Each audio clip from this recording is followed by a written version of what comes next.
gawing 100k ang 10k ng may buong puso at kadwa. Osaber nga pala, chismoso ng crypto since 2017 bull run and have been documenting my journey since 2021 at may bagong misyon na gawing 100k ang 10k ng may buong puso at kadwa.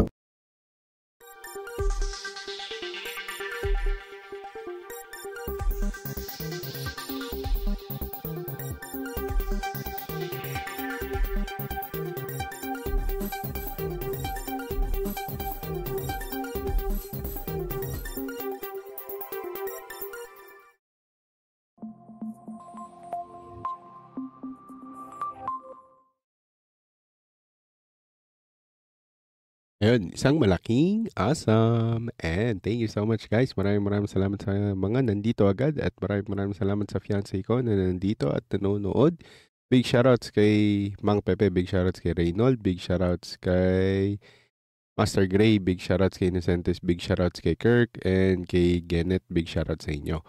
And of course, big shoutouts kay Dom Crip, kay Zach, and kay Kyle. Big shoutouts sa inyo guys. Huwag niyo kakalimutan mag-like, share, and subscribe. And i-hit yung notification bell para sa mga ganitong mabilisang mga videos natin dito sa Osa the Chismoso. And ako nga pala si Osa Bear. I've been here since 2017. I've been trying to share you guys my wins and my losses since 2021 ng June. Actually, June yun. So, yun yung pinaka-first video natin. Ito yung resibo. June. 4 years ago, oldest. Meron din tayong oldest na popular din. So, 3 years ago. All this. Okay? So, maraming magsasabi na ano, yun nga, I wanna apologize first. Yun muna unahin natin. I wanna apologize about yesterday. Osaber nga pala, chismoso ng crypto since 2000. Yeah, lumipat. So, I wanna apologize with what happened yesterday. Na sinabi ko na, oh, this is not important, etc., etc., because I was acting like I know everything. So I want to apologize for acting as if I really know everything. So ngayon, kung bakit ako nakapagsalita ng ganun is gusto ko sa inyo ibigay yung nalalaman ko. Okay, hindi lang to VPN, hindi lang to something na, oh, okay, VPN, pwede mo itong gawin. So, these are the things that we also tried back in 2021 and back in 2022 when there are scrutiny in cryptocurrency as well, no? So, this is about China banking or China banning rather. Okay, so ngayon, the Philippines SEC, okay, or securities, this one, okay, the Securities Exchange Commission has officially flagged and warned 10 major centralized exchanges. So, Tier 1, Tier 2. And including yung OKX, Bybit, KuCoin, Kraken, BitGet, and yung iba pang exchanges na hindi ko mabanggit at nabanggit. Okay? For operating without proper registration and licensing. So, under daw sa country's new crypto regulation, there are a lot of crypto regulations circulating sa iba't ibang countries, no? So, now, these, how do you say this? These news, okay? So, just to like really give you a brief of what is going on, okay? These platforms were found actively marketing, no? And offering services to Filipino users despite of being authorized, actually not being authorized or unauthorized, yun yung word, under SEC memorandum, circulars, ito basahin lang natin, number 4 and number 5, which took effect in July 2025. Lahat nga nagbago sa 2025 ng July, no? So maraming pagbabago. And the SEC is now pursuing, cease and desist order and criminal complaints laban dito sa mga to. Okay, and they are, and working with, and they're working with Google and Apple and Meta ata yun to block access para sa mga ganitong advertisements. Okay, so, ito yung sasabihin ko sa inyo. Okay, big shoutouts kay Overflow, kay Albert, and kay Nolay. So, mabilis ang video lang to and just to like really share you my thoughts kung bakit ko nasabi kahapon na hindi na importante yan kasi etc. So, I'm really sorry for acting as if I really know everything. Okay, and saying na hindi, madali lang yan, etc. etc. And the reason why I said that is because I really know something, but my how I said it is very disrespectful. So, I wanna apologize. And here's the apology. Ibibigay ko sa inyo yung 5 bagay na loopholes na hindi alam ng karamihan ng Pilipino. Marahil alam nila pero hindi nila sinasabi, gine-gatekeep nila. So before that, ibibigay ko muna sa inyo yung nakalap kong chismis sa insider ng mga Philippine government since marami tayong connection. So there are official line.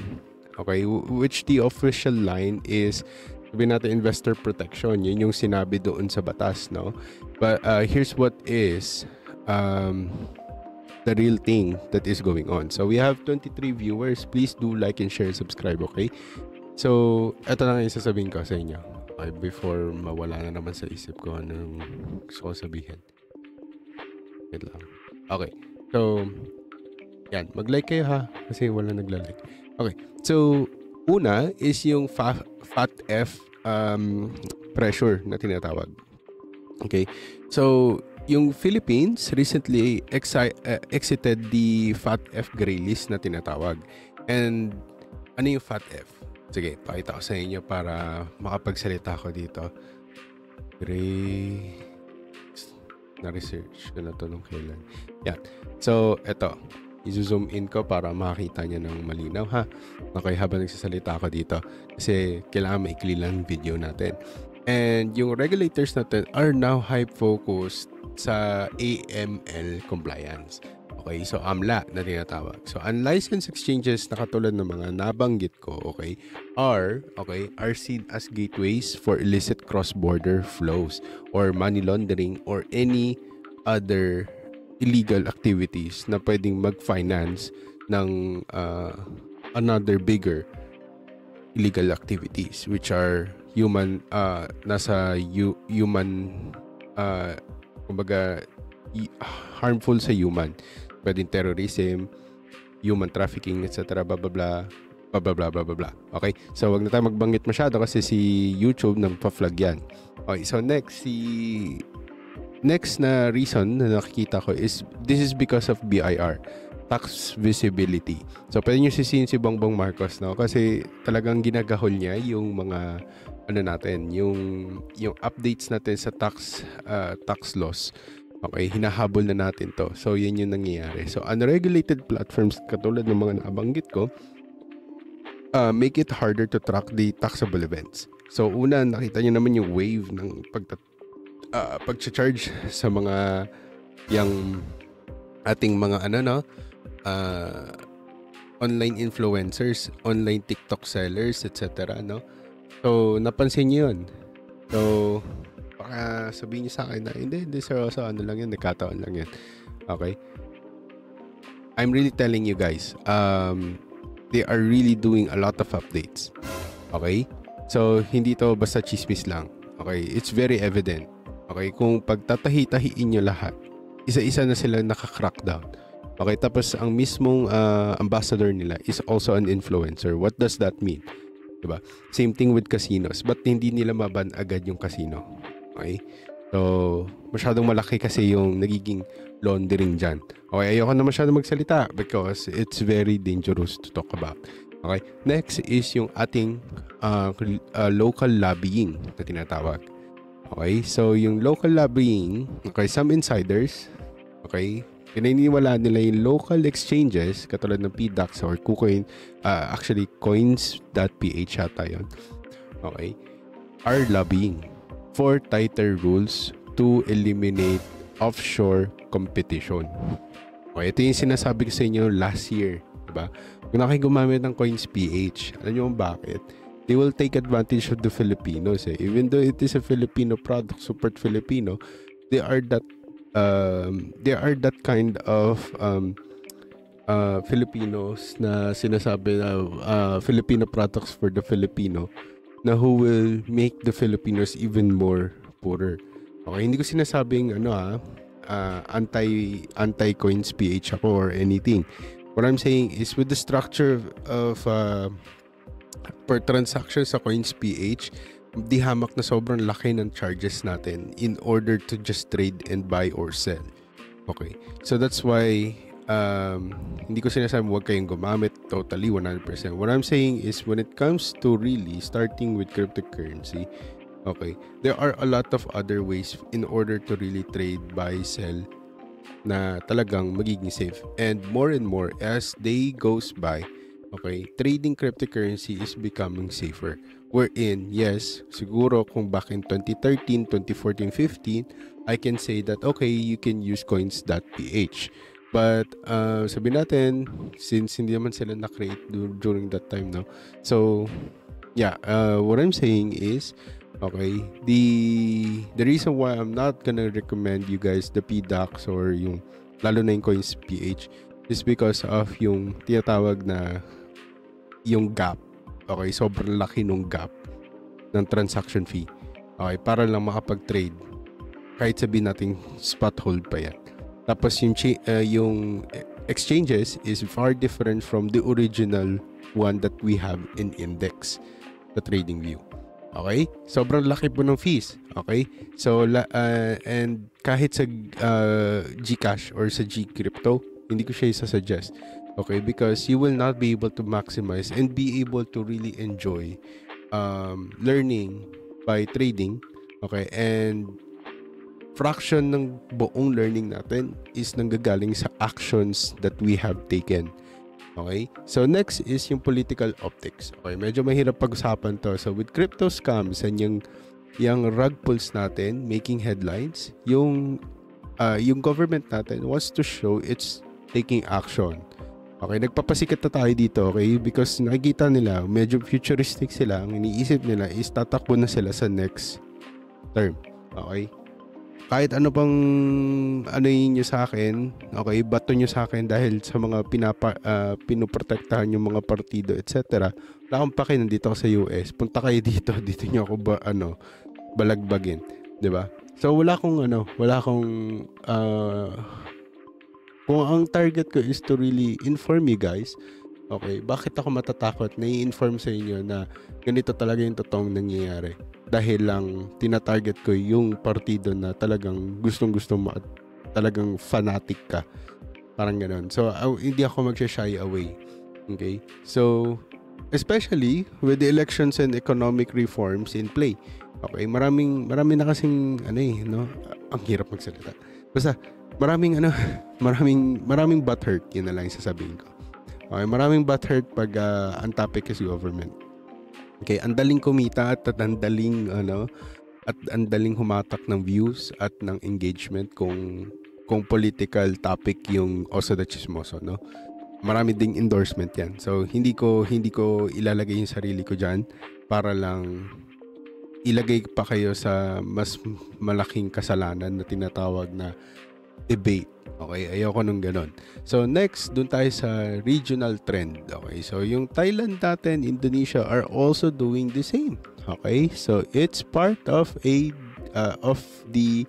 Southeast Asian regulatory wave. Ito yung tinatawag na ASEAN move. Okay, and they are targeting offshore platforms that dodge local laws. Okay, ito yung tinatawag na dito sa US malaki yung problem, sabihin natin. And gusto ko mag-tax evade, sabihin natin. Pwede kong magpadala ng pera sa Pilipinas at laruin yung pera doon hanggang sa mahugasan siya. And thus, magiging legal na pera na siya. And mas malaki yung magiging play ko kasi nasa peso siya. So, yung play ko with my $10,000 is ang laking bagay sa Pilipinas. Kung hindi ko alam kung nagigets niyo yun, pero yun yung mga chismis na nakikita ko, which is 5 pa lang yun. Maliban pa dun sa benting nakalap ko. Okay? Pero let's not talk about that because I am here to really elevate you guys and give you at least what I know as a seasoned trader, investor, and arbitrage player. So, meron tayong top 5. So, unahin natin yung top 5 natin. Okay, yung pinaka-fifth muna natin. Okay, so sa fifth natin, okay, the use of Web3-based broker or aggregators that can mimic the sex features without being a sex. Okay, when we say sex, hindi yung kabastusan na or yung gender or yung sinisigaw ni Robin Padilla. So, centralized exchange po to.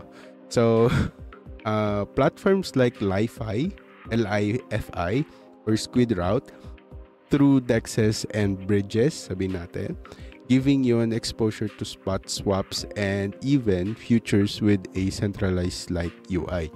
So, DeFi Llama. Okay, kung sakaling hindi nyo pa alam, okay, DeFi Llama is also doing stock trades. Okay, may kamahalan nga lang sa transaction pero hindi kasing mahal ni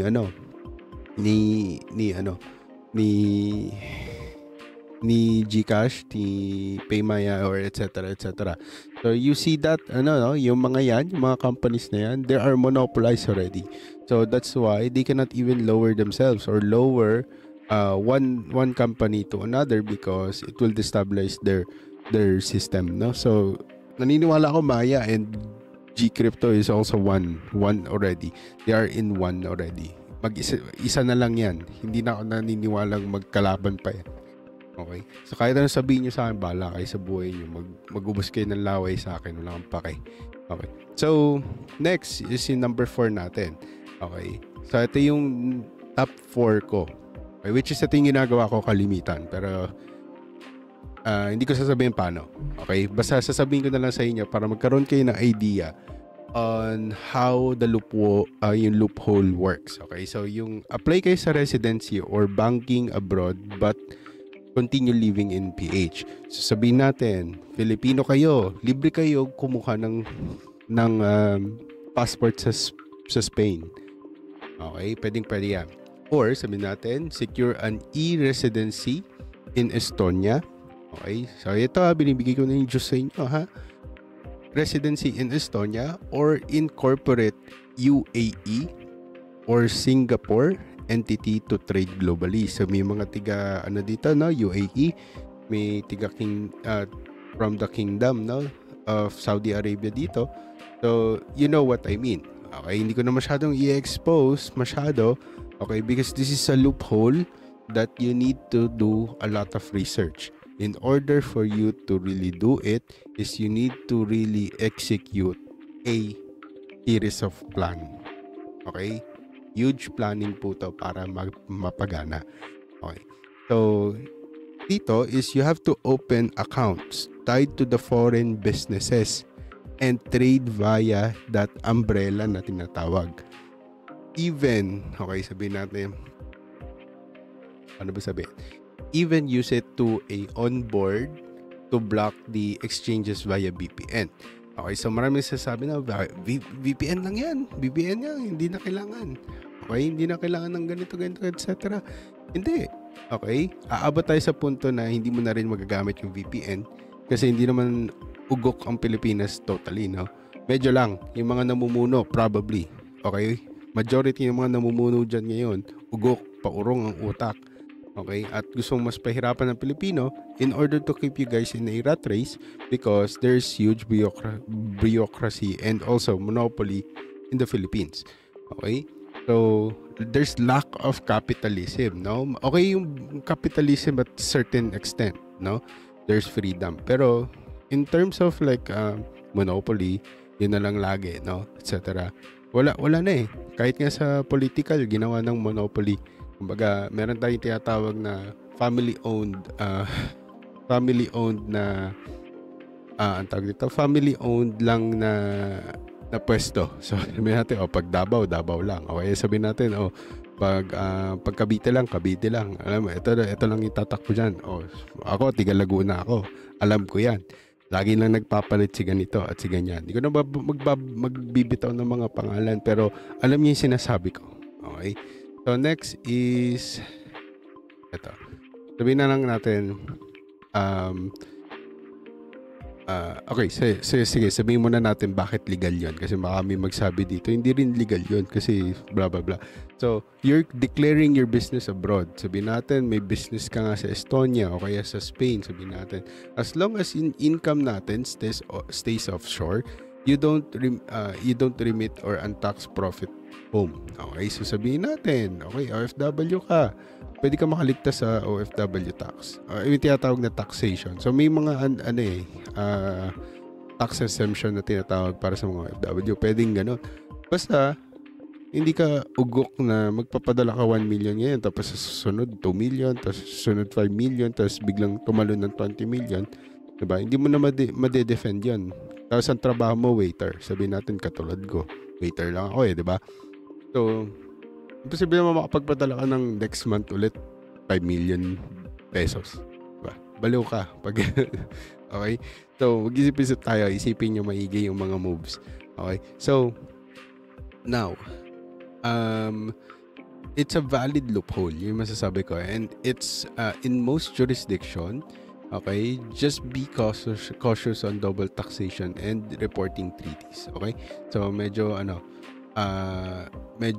mag-iingat lang tayo. Okay, mag-iingat lang tayo kasi mainit ang AMLA. Okay, kasi gigil na humagod ng pera at funding yung mga yan. Okay, kasi yun nga, ang dami nating utang and trabaho nila talaga is makahalikom at makakalap ng mga taong hindi nagbabayad ng ng buwis. Okay, so ito na yung pang top 3. Okay, dito masyado pinag-uusapan pero gusto ko na rin ibigay sa inyo. So, we need to utilize stablecoin. Okay, kaya bakit sinasabi ko stablecoin is gonna be the new narrative? Is because of this one too, which is a loophole na ginagamit ng karamihan sa mga nasa smart money. Okay, so utilization of stablecoin. Okay, based on OTC Desk Network. Okay, medyo mahirap tayo dito. Okay, so ibig sabihin, natin, you have to connect with OTC brokers. Ito lang medyo mahirap hanapin para tong gem sa sa Telegram na tinatawag or sa cryptocurrency, mahirap hanapin talaga to. So, kukonect ka sa OTC brokers who usually operate locally but settles with or in USDT, USDC, or PHPC na tinatawag. Then, may tinatawag tayong escrow-based trades. Okay, so yung escrow, ito yung namamagitan ng trades nyo at magbayad lang naman kayo ng fraction. So, yung pinakamalaking na experience ko is 10% escrow fee. Tapos, maliban pa sa transaction fee, then handling fee. So, patong-patong yun. Umabot siya 15 to 20% ng buong 1 million na pinadala natin, kunyari. Okay? So, often done, okay, this is often done in Telegram. So, I experienced twice in Telegram, pero usually, okay, dahil buhay pa ang Binance nun, pwede kayong magtiwala sa isa't isa, i-cut off nyo na si Binance, tapos direct kayo sa isa't isa, tapos doon mo may isip na okay, pwede ko rin pala siya gamitin. Sabihin natin tiga Japan siya, pwede natin gamitin tong si Japan na person na to send that millions of money to this specific person to buy you specific assets, no? Pwede yun. So, hindi ko sinasabing talagang 100% pwede yun. So, ang masasabi ko lang is why it is legal. Okay, this is because, okay, OTC is not yet banned. Wala silang word for OTC sa annex. Okay, so pag sinabi natin OTC, okay, nagigits natin over the counter, etc. Blah, blah, blah. Pero sa mata ng batas, bulag ang batas. Katulad ng sinabi ko. Okay, pero hindi tanga ang batas. Okay, so inaalam pa niya lang yan. So ngayon, hanggat hindi pa niya alam, you take advantage. It's just lightly regulated pa lang as of the moment. If you are operated within the reporting limits, sabihin natin, and kept receipts, sabihin natin, you're not violating laws. Okay, you're just dodging platform restrictions or you are playing the loophole na tinatawag. Basically, because that's the topic that we have today. Okay, so kung nagugustuhan yung mga sinasabi ko ngayon, guys, please mag-like, share, and subscribe kayo. Okay, at mag-type kayo ng number 3 sa comment section. Okay, so next is yung ating pangalawa. Okay, ito favorite ko to. Okay, ito Ito yung parang pang mga small ano lang to. Okay, so sinasuggest ko to kung bakit magiging boom yung mga ganitong projects. So ito yung use non-custodial DeFi platforms that don't trigger AML thresholds. Okay, so mahirap hanapin to guys, pero sasabihin ko na sa inyo ha. So mag-opt kayo sa mga protocols katulad ng GMX or DDX na tinatawag DYDX. Okay, non-custodial version.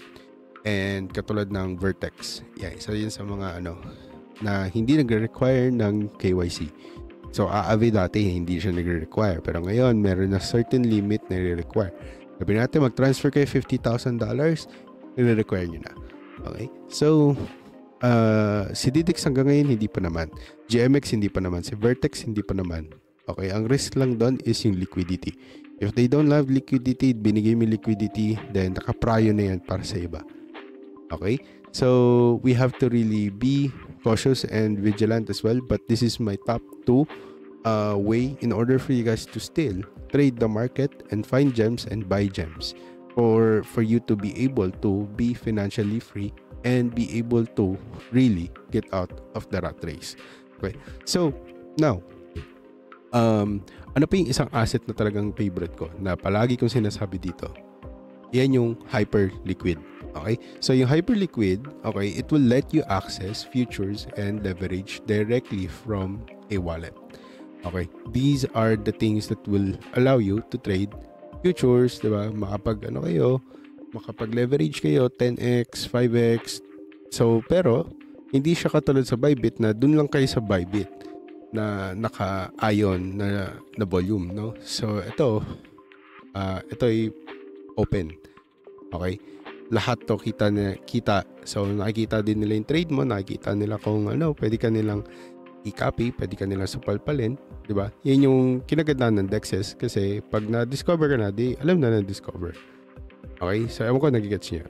So, ang alam ko sa asset, namamaril yan. So, Phantom Wallet, may perpetual na rin. Nope.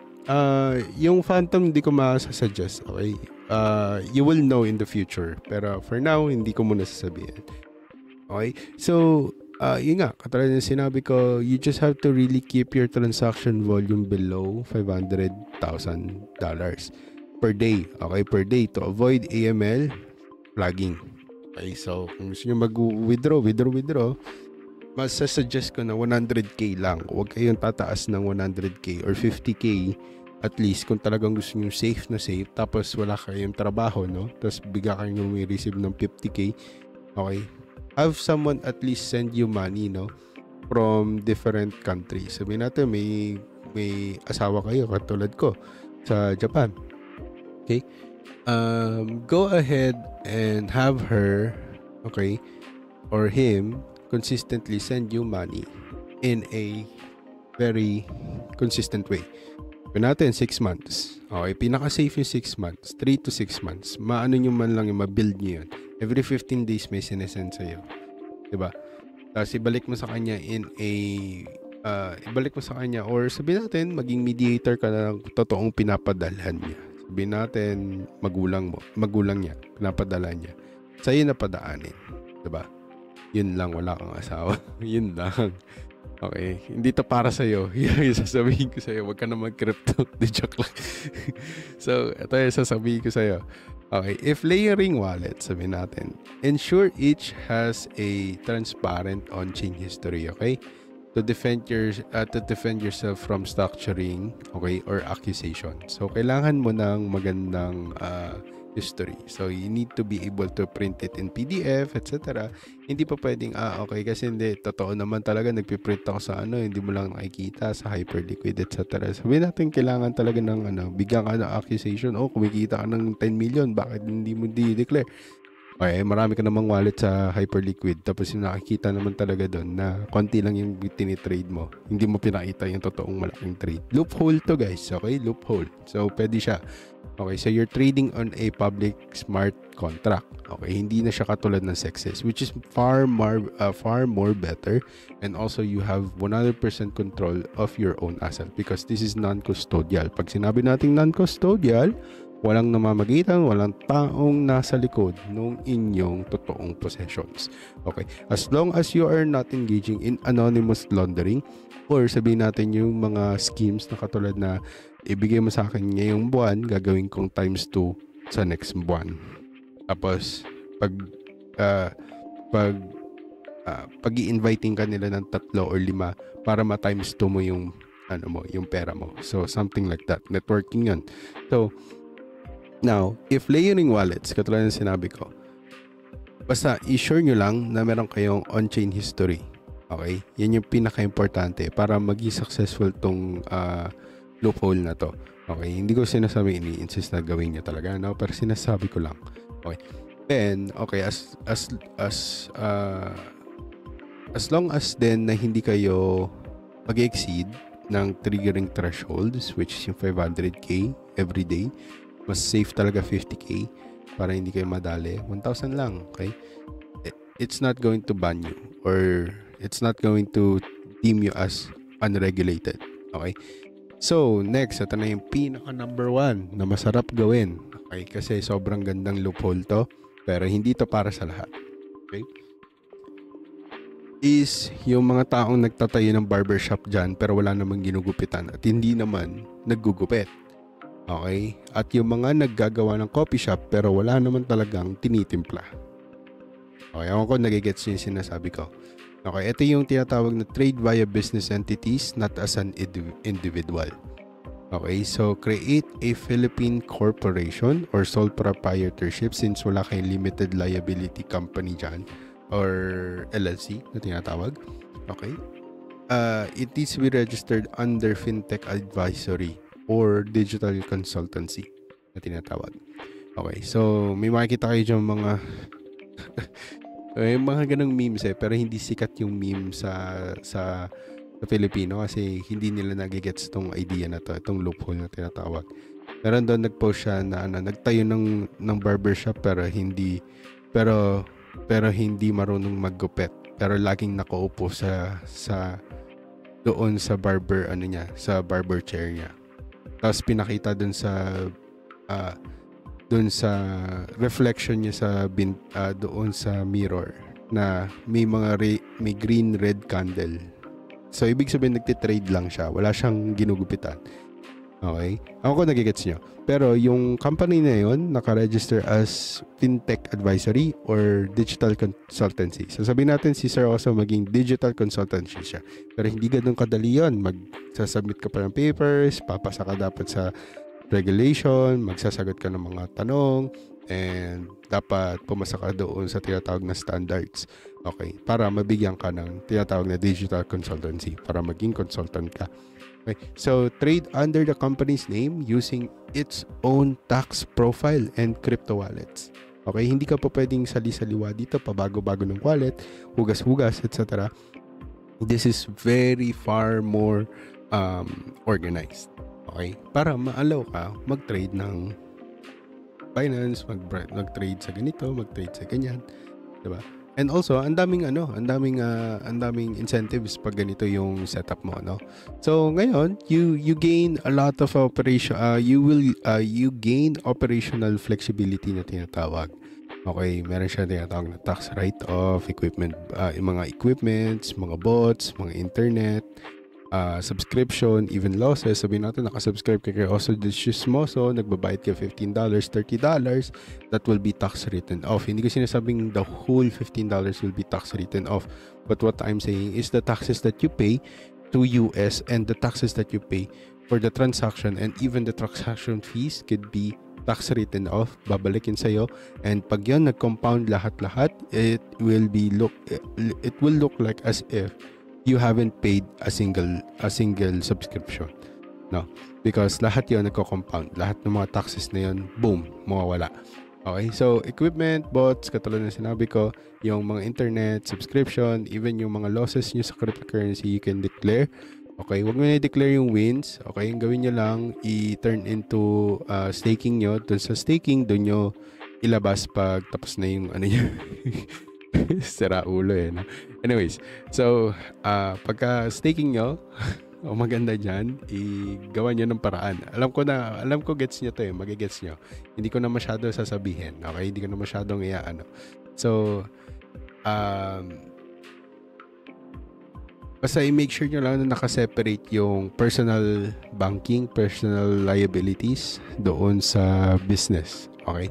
Para maging legal ta, okay? So, you're not hiding activities, guys. Okay? This is full transparency. You're formalizing it. Yan yung word. Formalize mo yung mga structures mo, yung business model mo, etc. Lahat, everything. Tapos, you're letting everyone know that that you respect regulators, you respect the government, you respect the laws, etc. Especially for reporting income or even securing access to business accounts. Okay? So, ito yung sinasabi ko sa inyo na 5 na dapat alam nyo na to, guys. Okay? And I'm really sorry if I said this like without kindness in my heart when sinabi ko to kahapon na yung wag nyo na yung problema ay may mas malaki pang problema. And hindi ko naman alam na baka mamaya ito yung mas malaking problema sa inyo. So I wanna help you out at least and share a little bit of that knowledge kung sakaling nagfi-fit yung mga 5 na to sa inyo. Okay, kung kaya nyo magtayo ng business sa ibang bansa, bakit hindi? Doon yung pagganahin yung pera nyo. Diba? Or, kung kaya nyo mag-open ng meron kayong mga kamag-anak sa ibang bansa, ba't di nyo sila gamitin, di ba? So, parang ganun. Okay? So, yeah, magsasagot ako ng mga question dito. Sabi dito, sakop kaya ng ban yung Web3 wallet ng mga exchanges? I really think it's not going to be. Okay? Okay? Pag nakalabas kayo sa peso, wala na yan. Pero pag ginamit nyo peso, pambili ng yan. Okay? Imbis na, kasi parang ganito. Okay? Isipin nyo na lang na ganito, ha? Huwag nyong gagamitin yung peso sa pambili ng cryptocurrency. Okay? You need to find a way to turn that peso into something. Tapos yung something na to, tatanggapin siya ng cryptocurrency as a payment in order to be converted into USDT, USDC, or even Bitcoin, Ethereum, XMR, XRP, or whatever. Okay? So, big shoutouts kay J-Lift. Okay? Actually, primary, yan, yung safe cold, yung cold wallets. Primary yan. Passive na yan. Kasamahan yan ng mga VPN, etc. na hindi ko na dapat sinasabi sa inyo. Dapat meron na kayo nito.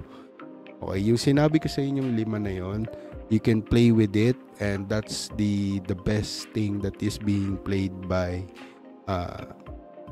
mga loophole players or yung acrobats na tinatawag sa finance and also yung mga maraming alam talaga sa mga ganito. Hindi ko na sasabihin na basta yung mga ganitong problema, yun na lang. So, yun, guys, may tanong pa ba kayo before we end this video para sabihin ng iba dyan, ang tagal na naman ng video mo. Okay? Ewan ko kung kaya nyo pagkasahin yun sa 10 minutes. Okay? Sobrang siniksik sa liglig ko na yan at nag-uumapaw. 5 chismis at 5 ways in order for you guys to really be able to still use cryptocurrency. Okay? In many ways. Okay, 5 yun. Magagamit nyo yun kung talagang nag-fit in yun sa criteria na gusto nyong gawin. Okay? So, kung wala na kayong tanong, guys, please, mag-like, share, subscribe. Tatarin nyo yung comment section natin ng number 3 or ng awesome. And of course, chismis lang ang lahat ng yon. Kailangan nyo pa rin aralin, planuhin at kilusan. Nang sa gayon, ang lahat ng to ay ating makamtan. At syempre, stay awesome. Goodbye, guys. Thank you so much sa inyo, guys. And have a great night. And God be the glory. And safe trading tayo, guys. Okay? Chill muna sa trades. Huwag kayo masyadong Sabi nga pala, chismoso ng crypto since 2017 bull run and have been documenting my journey since 2021 at may bagong mission na gawing 100k ang 10k ng may buong